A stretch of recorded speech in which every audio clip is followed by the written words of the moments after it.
Welcome into another episode of Steelers Afternoon Drive. I'm Zachary Smith. It's a Friday.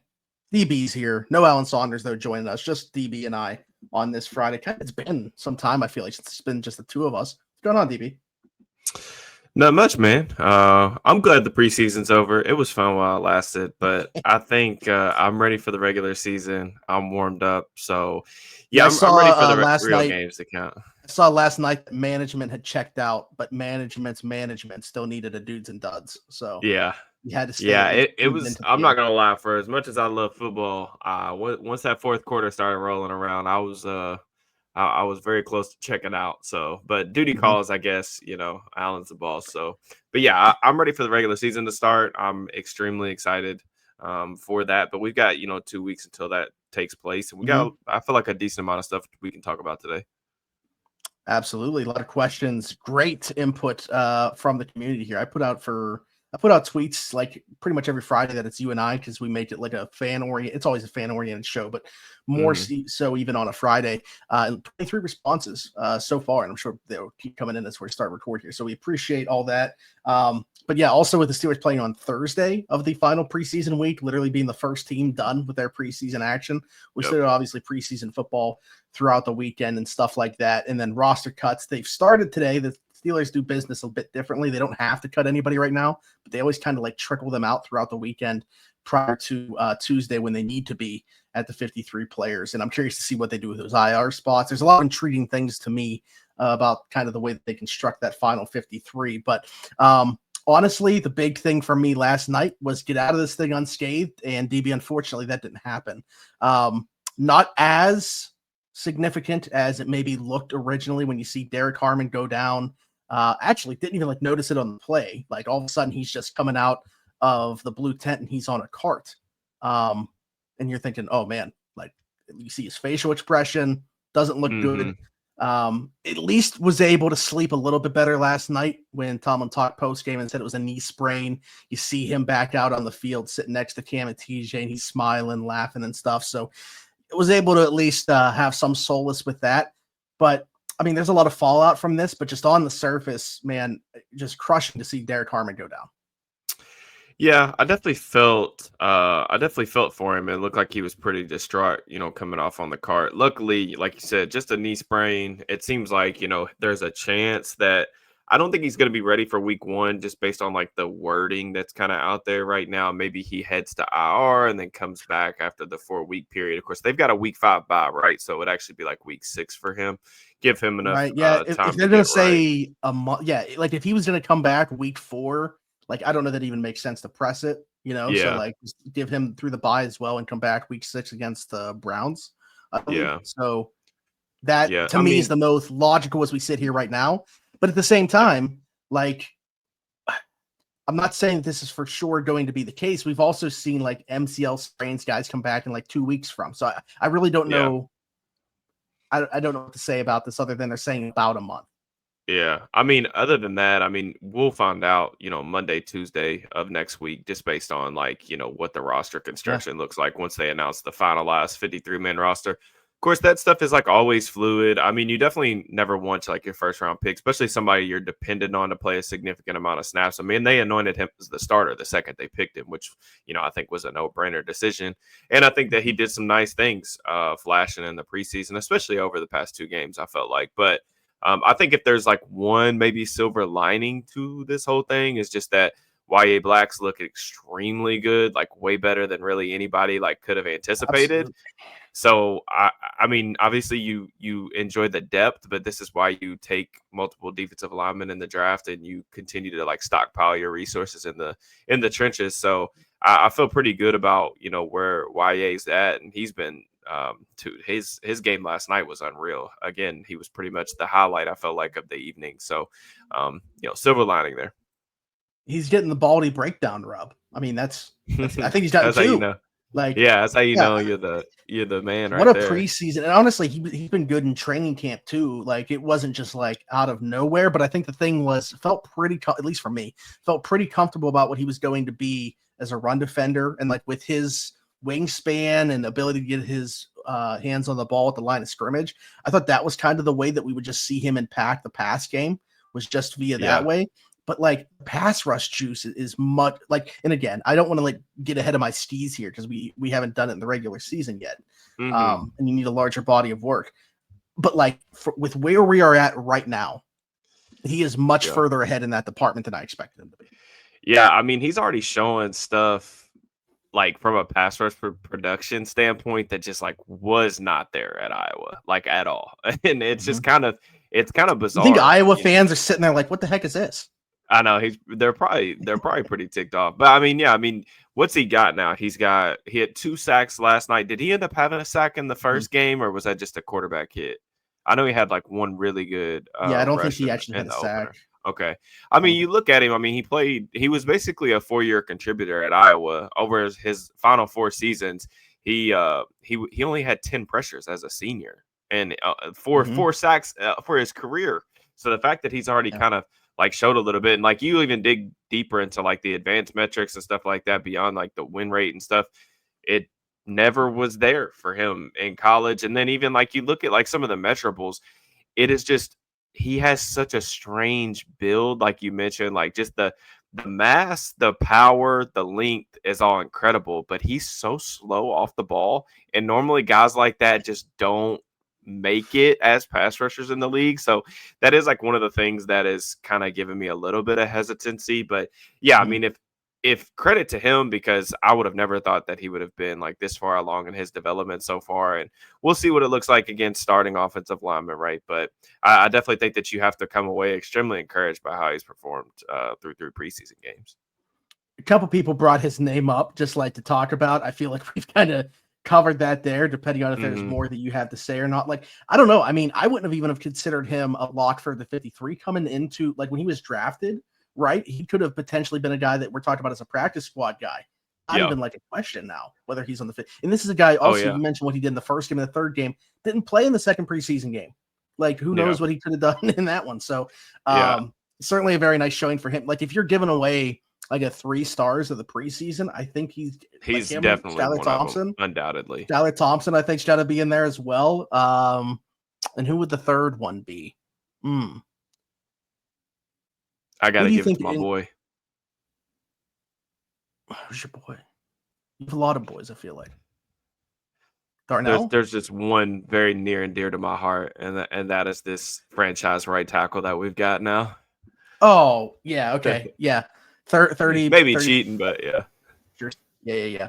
No, that's a good shout too. You know, I mentioned this. Yes, I haven't watched yesterday's game back yet, but like offensive play, I mean, I think in general you're better at evaluating than me. But certainly like live, I really struggle with evaluating offensive line play. I got to go back. Oh yeah, it's really hard. But he's like, certainly live. been impressive. Yeah, for sure. The tape's been really good. I mean, I tweeted this out after the game or after he exited the game yesterday, but he had 30 pass blocking snaps, 0 pressures allowed in the preseason. He had the 1 hands to the face penalty.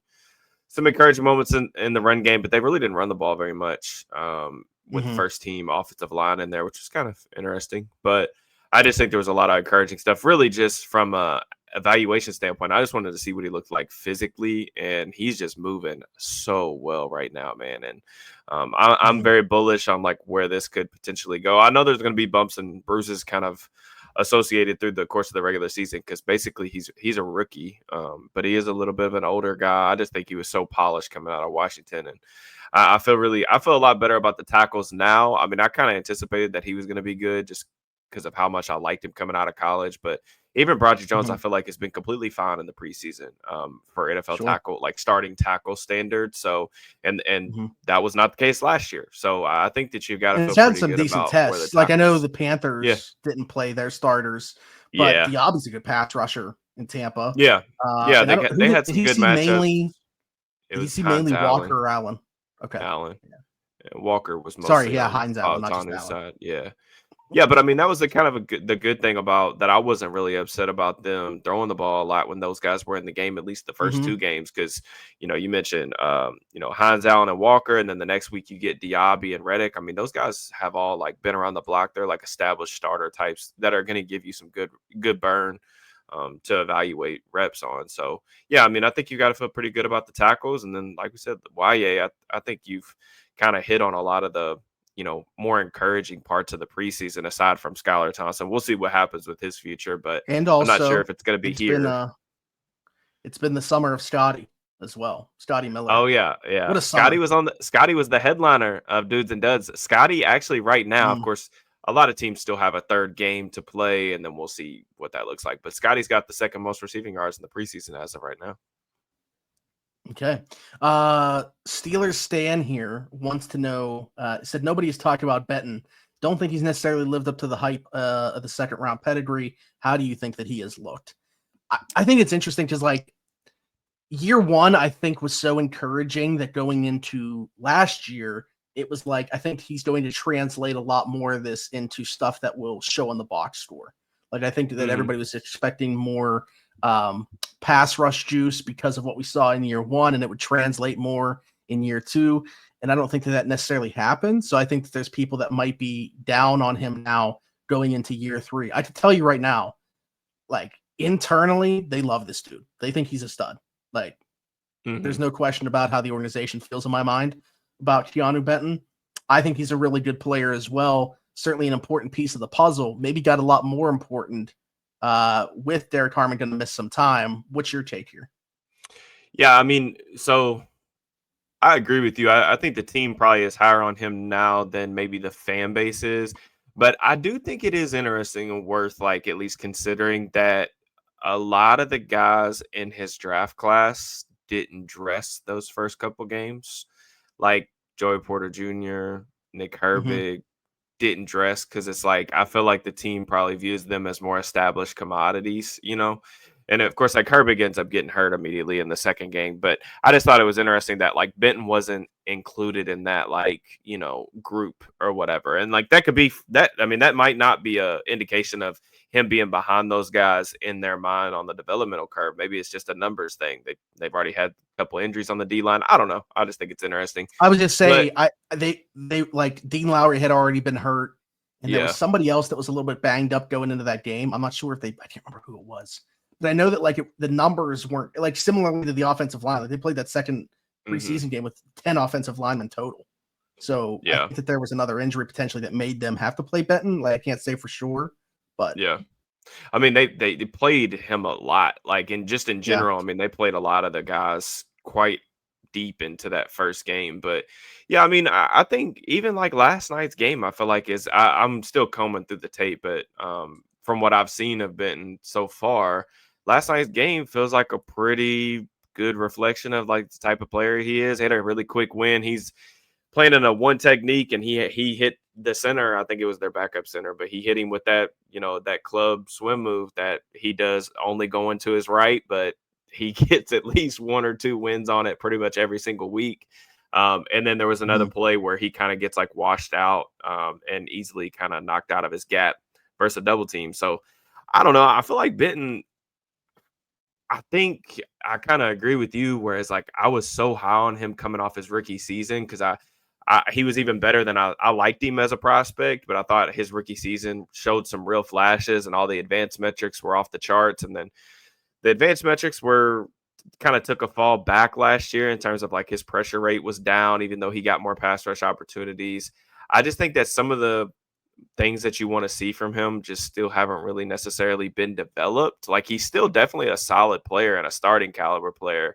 It's just like I think the block recognition is still not really all there. Like the technique in terms of taking on double teams not really there.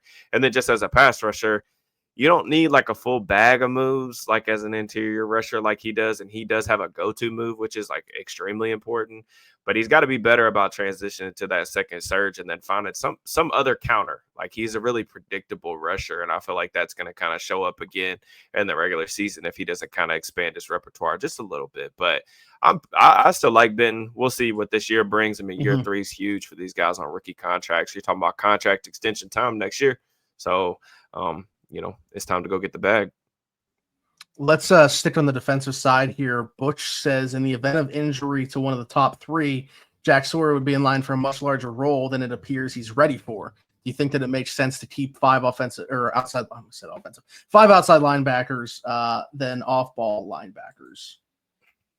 It's just really tough because I think you run into a tough numbers allocation if you talk about keeping 5 edges and then keeping 5 inside linebackers, So would you rather have DeMarvin Leal or Mark Robinson or somebody like that that's going to help you more on special teams? I mean, Leal had a nice game last night, and I think that he showed some things. Maybe there's a team out there that would prefer him as like a 4-3 and a better scheme fit for him. He's just never really been able to find a positional home here in Pittsburgh that's really worked for him. So I don't know. It is tough. I mean, I do agree that like if Sawyer actually has to play this year, or at least early on, I think as a pass rusher, he's going to really, really struggle. Yeah. And here's where my mind went to with the numbers thing is like Malik Harrison, could he play some edge? Like, I don't think he's going to jump in there and offer you much of anything. It'd be a pretty similar profile to Sawyer, in my opinion, where you feel pretty good about him setting the edge as a run defender, but question if he's going to actually be able to do anything as a pass rusher. But just saying from a numbers perspective, it's still why I think Leal would be on the outs, even if they didn't, even if Herbig was going to miss time or whatever it might be. Now, if you felt like, I mean, heck, if you even felt like last night's production or the type of game we got from DeMarvin Leal was like indicative of what he could pull off in his 4th season, maybe I could see a thought process there of keeping him and maybe playing him more on passing downs and, using Sawyer as like an early down guy. If Herbig isn't back by week 1, which we don't really know. We don't have any real clarity about that, I don't think, right now. I'm hoping that he's going to be back. It seems like Highsmith's like really close to. But I just don't. If this was a regular season game last night, Highsmith would have played. Yeah, it's just with Marv, man, like he's done absolutely nothing in the opportunities that he's gotten through 3 years, and we can hit. To be honest, he hasn't been. When we were there, he wasn't good, and just by all accounts, in terms of like we talk to people that are boots on the ground every single day, and he hasn't been good. So yes, he's flashed times in the preseason, but like. It's just like that's when everybody's watching, which is, I mean, it's important. That's in stadium. I get it and everything like that. But like he said, too little, too late, in my opinion. I don't think, despite what he did last night. However, I do think that there's another team that will definitely take a chance. I mean, pretty high pedigree guy. I know he ended up being a 3rd round pick, but the previous year, like he went into that college football season. Yeah, it was a 5-star and went into the previous college season. He was viewed as, this guy's going to go in the top 10 in next year's draft. So somebody's taking that shot for sure. Yeah, for sure. I definitely agree with you. Sticking on the defensive side here, just we got one more question about just like the numbers and stuff like that. I know that we didn't get a chance to see Beanie Bishop last night, and that was after TA said it was a very important game for him. What's your thought process in terms of how the numbers are going to work out there? Yeah, I mean, I think they're going to keep 6 corners. I think Beanie will be one of the 6 guys that they keep. I do think that it's going to be very difficult for him to find a role on defense this year, barring injuries, which means he's going to have to make an impact on special teams. I thought Beanie had a really rough go of it earlier in the preseason, especially in the opener. I think Brandon Echols has kind of established himself as that 4th guy. So we'll see about that. But I definitely don't think that there's I don't know. I mean, Trice is the odd man out, in my opinion, just because he hasn't practiced or played. And I think James Pierre, with what he does for you on special teams, is going to be the last guy kind of in the mix.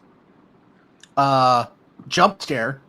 And by the way, if you were watching or listening, it doesn't matter. You would have heard a random beep just come through your headphones or whatever platform. Because a 3rd screen has entered the chat. Alan Saunders joining us from the road, making an afternoon drive. Alan, how we doing? I'm good. I'm in the middle of West Virginia, so there's a very large chance that this is not going to last very long. I just figured I'd drop in and say hi, see how things are going. Okay, well, while you're here, one of the questions that we got asked was about how we feel about Keanu Benton's play so far, and kind of also parlaying that into the loss of Derrick Harmon for a period of time and how that could change what they need from him or his role. Yeah, I think KB's been really good through preseason. Quiet, not like splashy, but just solid. I think, to me, like the starters on this defense, which is going to play nickel almost always, will be Cam Hayward and Keanu Benton. And that's not an issue. Like I'm totally good with that. Okay. Okay, good stuff. Quick answer there as well. Jam-packed an answer there. Let's switch to the offensive side, Alan. We spent a lot of time talking about the defense here early.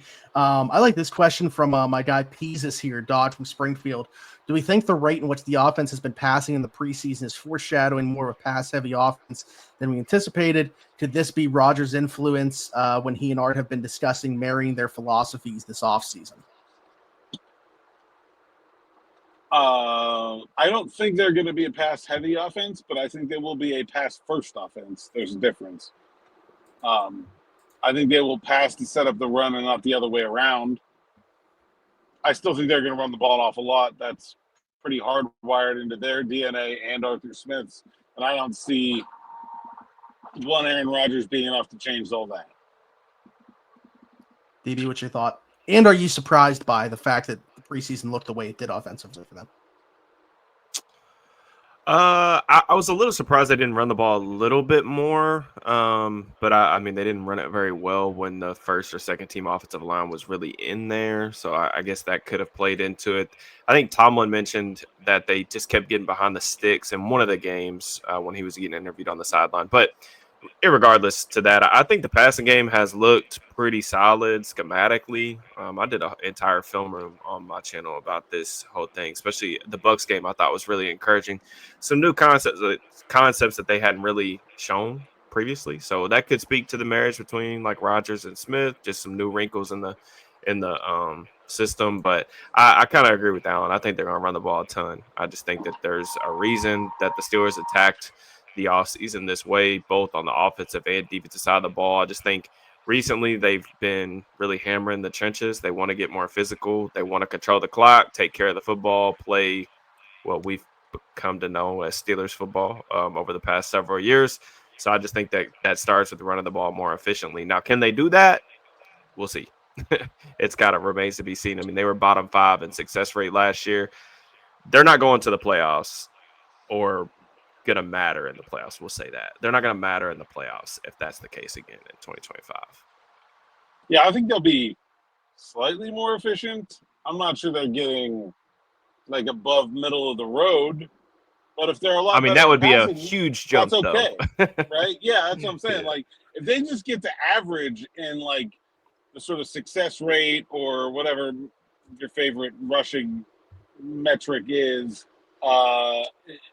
then I think that's a pretty good place for them to be. And I think the passing game has looked pretty good. But I do think, like, if you're going to live in heavy personnel, and it seems just obvious that that's what they're going to do, you have to throw first out of it. Like, you're not going to be able to run out of heavy personnel unless you first make defenses pay for playing heavy against heavy. It's not going to work. A big piece of the puzzle for this run game is going to be Caleb Johnson, obviously. Matthew Ryan, who had a great career in Atlanta before finishing up with the Indianapolis Colts here, said, where do you think Caleb Johnson needs to improve the most to reach his full potential? Do you see anything that is encouraging or discouraging about his preseason? To reach his full potential, he needs to be a viable option as a pass-down running back, and he has a lot of work to do in that area. Hands, route running, pass protection, pretty much all of it, to reach the potential that would make the Steelers very happy with using a 3rd-round pick on him. I don't think he has real far to go in terms of his rushing a bit. Like, I know people are freaking out about, like, the way he started the preseason, but he's a really good ball carrier, and you're going to see that. He's just getting used to a new level and what works here and what doesn't and that kind of thing. Yeah, I'm more worried about the run game schematically and execution-wise up front than I am about Caleb Johnson. I mean, I would say that even as someone who really liked Caleb as a prospect, I was probably a little bit underwhelmed in the preseason as a whole, but I don't think it was egregiously bad. I just think it was just okay. And like that. The second part of that was, what was encouraging or discouraging about it. So from that standpoint, since you were a bit underwhelmed, what was the reason for that? What did you see that made you feel that way? There are just a couple tackles that I thought that he should have broken that he didn't. He's got to pick his feet up a little bit too. Like that's one of the things that I've kind of noticed. He's been tripped up by some like shoestring type tackles, and I just think you see some of like the speed of the game stuff. He talked about it in the locker room with Allen and the rest of the beat reporters too. Just getting used to that, finding the cutback lanes, but also like you just like watch the film and. Regardless if it's Caleb running the ball or whoever, like there's still just so many like blown assignments up front, especially like when they're getting into those heavy personnel, condensed split type of looks. You got guys running through the B gap all the time. I mean, it's no different than like pass protection in terms of like if you can't protect the A and the B gaps, like you're not gonna run the ball. So you can't have linebackers just flying through the gap unabated and expect the running back to be able to make that guy miss at the line of scrimmage and expect to have an efficient run game. So I'm not pressing the panic button on Caleb. I still think that there's definitely a good reality this season in which like he takes the mantle as like at least the early down like running back in this offense by the end of the year. I still expect that to happen, even if it may take a little bit for him to get used to the NFL speed. Yeah, 100%. I mean, I'm super bullish on Caleb as well. That goes back to the draft. I didn't see anything to steer me away from that, obviously, in the preseason. We got a lot of questions about the practice squad, but I like this one the most. Aiden said, give me 5 players that you think need to be on the practice squad.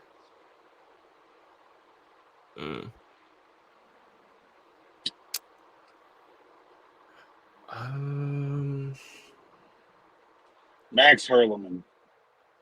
For sure. I like that one. Also, Hurleman Bird was one of the people that asked about the practice squad, so I feel like he's got to be on there. He's got to be. He's got to be on there.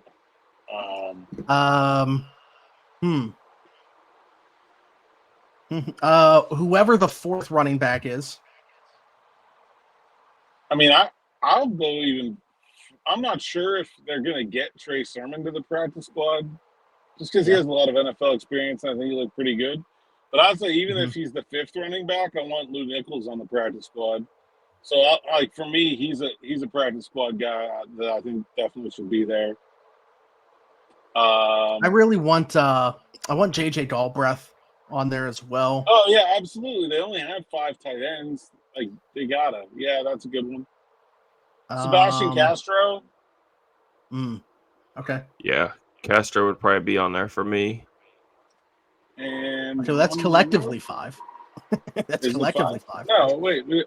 Oh, yeah, I guess I'm not counting Sermon because I don't think he's a lot to get there. That's fair. And then I'll say I have a lineman, but I don't know if any individual lineman I would consider a lock. Stephen Jones. Yeah, that's. I would think, but I'm not sure. Like he may have other opportunities.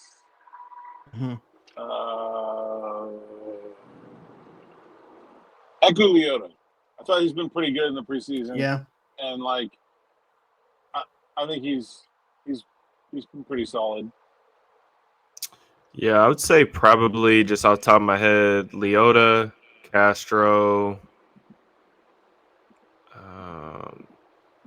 I mean, I'd probably try to get Logan Lee on there too, because I don't think Logan Lee's got to make the team now with Harmon hurt. Yeah, that is true. I guess with Harmon, if he goes to IR, or if they may just have to keep 7 in general. One if way he's or not the gonna other, be able to Lee's play. got to be on. Yeah. Yeah. Keyshawn Williams has been really good. I would be pretty surprised if he doesn't make the practice squad. What about Brandon Johnson? Did Tomlin talk about his injury at all? I saw him in a walking boot after, which is not super encouraging. Tomlin didn't give any real update. So, I guess pending health, I like Brandon Johnson a lot, though. I mean, Johnson would probably be the guy that I would want to keep at the receiver position just because he's got some size. Like, that's really the biggest thing I feel like with the Steelers right now is beyond the route running aspect, like needing to have like a legit separator in the receiving core. Like they don't have a ton of size. Like with Calvin and Roman both being your 2 and 3, both those guys are relatively small guys. And then Scotty's had a really good camp and preseason, so he deserves to be on the roster, but he's also really small. So they just don't have a lot of size in the receiving room. And Skoranek would be the other guy. We'll see what happens with him, but he's got a toe injury. So I don't know. That is interesting to me too, is because like what happens or the status of Skoranek and Johnson it would definitely put a bigger, I feel like, onus than it already is to go out and find a receiver during cutdowns, whether it's via trade or sign or whatever. I need everybody in the audience, but specifically one member, to listen to me when I say I think Brandon Johnson's too good to be on the Steelers practice squad. You hear that? DB, this has been an ongoing thing. We love him, but we're fairly certain that a family member of Brandon Johnson's is watching these episodes and commenting every single one that we do not bring up Brandon Johnson on, about not talking about Brandon Johnson. Interesting. So, had to get that out there. Last couple things here. This one's fun because it's not related to the team. Pika said, if each of you gentlemen could lace up the cleats for one play in the NFL, what position would you line up at, and what's the result of the play? I want to be a defensive end going against Darnell Washington. And the result of the planning play your funeral? Yeah. I mean, Alan, you better put out a job posting looking for co-host on that Steelers Afternoon Drive. Go look at, man, again, I haven't been through all the tape yet, but it is a bloodbath. What Darnell Washington was doing to Carolina's backups last night, it is a bloodbath. He had at least like 3 of what I would consider like impact blocks. Yeah. So, yeah. There's one He's performing combo blocks himself. On a double team, and Darnell just pushes the guy farther, and Farmouth never even gets there to help because the guy's just on roller skates and he can't catch up to him. What I said is he's performing his own combo blocks out there. I tell you what, I would want to be a backup quarterback. I can totally wear the headset, hold the clipboard, help get the plays in, warm guys up on the sidelines. I feel like I'm very qualified to do that job. And we're just going to keep our fingers crossed that whoever the starter is, doesn't get hurt. I read the question as if we're going to have to actually go on the field. Played pretty well. Hey, well, no, that's not what it said. It just said position. I don't want to play. I don't want to play. I just want to go put the helmet and the pads on, look good in the uniform, collect an NFL paycheck, and hopefully we win the game. There you go. I'm going to probably have a word with TA on the sideline before I got to go in.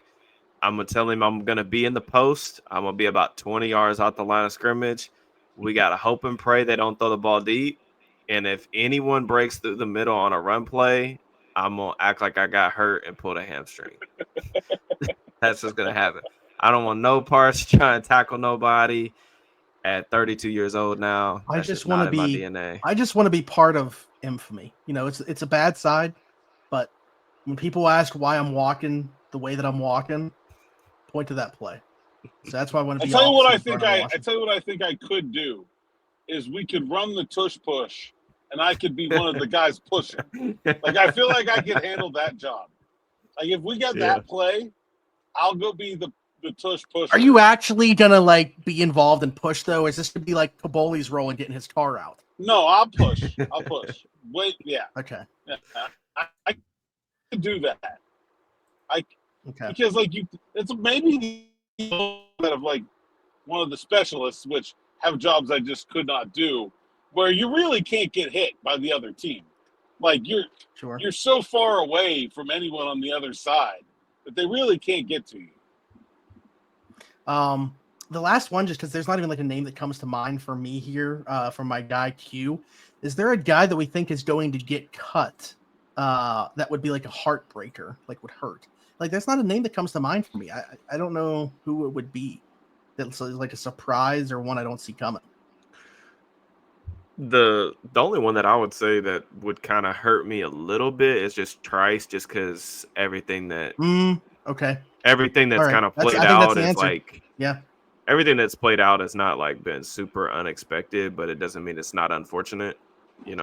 like a guy that just has never really had a good, clean bill of health on his side for one reason or another. So, yeah, I mean, I think it's probably more likely, I guess, that they would probably put him on IR, like even if it's not one of those guys that's going to return. Maybe they just stash him for another year. I don't know. Or maybe the team just looks at it like, hey, we just know that this guy's never going to be able to stay healthy. I don't know. Yeah.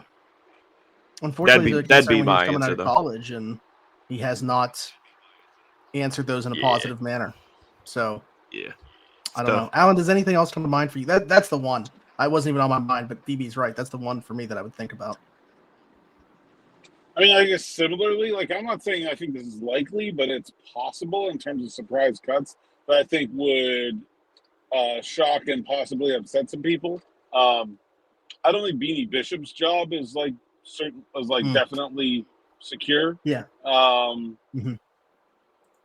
So that's one. I don't know if there's another one that's like really gonna shock. I don't know. People. I think there's a good portion of Pitt fans that feel pretty good about that Beanie Bishop. Yeah, there are for sure. But I do think as I traverse the mountain Pitt fans state being here, in their feelings, there are a lot of people that would be upset by that. Yeah, I don't know. I could think of like somewhere between 9 to 13 reasons. Yeah, those are the only two guys that really come to mind that I think like. I guess they could theoretically they can cut Will Howard, try to get him through waivers. I don't know. I don't think that's very likely. Yeah, I mean, you just don't find franchise quarterbacks on waivers every day, Alan. Well, but they got Skylar Thompson that way, and he's a franchise quarterback now. Is true. So, I mean, I don't know. Somebody tweeted me yesterday saying that they wanted to see Skylar get some run with the ones, and I was just like, brother, we need this preseason to be over. Wow. Okay, so that's not even. Okay, he in our comments during the post game, he had leapfrogged Mason, which I kind of expected was going to happen. Yeah, there was a lot of people saying that. Now we're talking about Aaron as well. Okay. Yeah. Gotta get him up there. You just gotta. I can't wait for the NFL preseason honors. I think that takes place tonight. I'm expecting Skylar to take home some hardware. I think I'm going to write a Steelers preseason honors article. You have inspired me, Smitty, to write like the Steelers preseason MVP, offensive player of the year, defensive player of the year. I know who wins. Do the whole thing. I know who wins training camp darling. I mean, R.I.P. Rock Taylor. Yeah, it's definitely Rock Taylor. It's definitely Rock Taylor. 100%. Yeah. This might be the first training camp darling ever to be cut before the end of training camp. Didn't even get to the last preseason game. Yeah, that's crazy. That's tough. All right. Good stuff. You will see a very similar set of faces along with some other ones on Monday during SN Plus subscribers only live stream taking place right here on YouTube, but we'll get into more of that as soon as the guys tell you where they can find them. DB, tell the people they can find you. Yep, at Steelers_DB on Twitter and YouTube. You can find all my written work at SteelersNow.com. Boom. Alan? A_PGH on X, Instagram, TikTok, and Blue Sky. PGH Steelers Now is the site's account, SteelersNow.com. Go there and sign up for SN Plus so you get access to our live stream. My notes from the road column, which will be written as soon as I get off the road, and all the other best stuff from me, DB, and the whole rest of the SN team. And anyone can subscribe, hit that bell for notifications here on the YouTube channel. So we continue to try to grow our podcast to a bigger and bigger audience. And it's just been going gangbusters lately, guys. People will love this. We're at 16,500 and George Pickens subscribers on the YouTube platform right now. There you go. Or Tevin Jones, whichever one you want to go with. I mean, very similar careers. I might go Neil O'Donnell. Just me. Yeah. Oh, I just finished that Cowboys doc today. That was rough. It was rough watching that. Yeah. That specific Ray McLeod. Yeah. Also. All right, we could do this all day, but we're not going to. Like, subscribe, hit that notification bell, leave us a 5-star review, and subscribe if you're listening somewhere else, Apple, Spotify, wherever you get your podcasts from. We are there. Just search Steelers Afternoon Drive. Do the same thing on TikTok. You'll find me everywhere. Zachary Smith, DGH. For Alan Saunders, Derrick Bell, and myself, thanks for jumping in and taking another ride on the Steelers Afternoon Drive.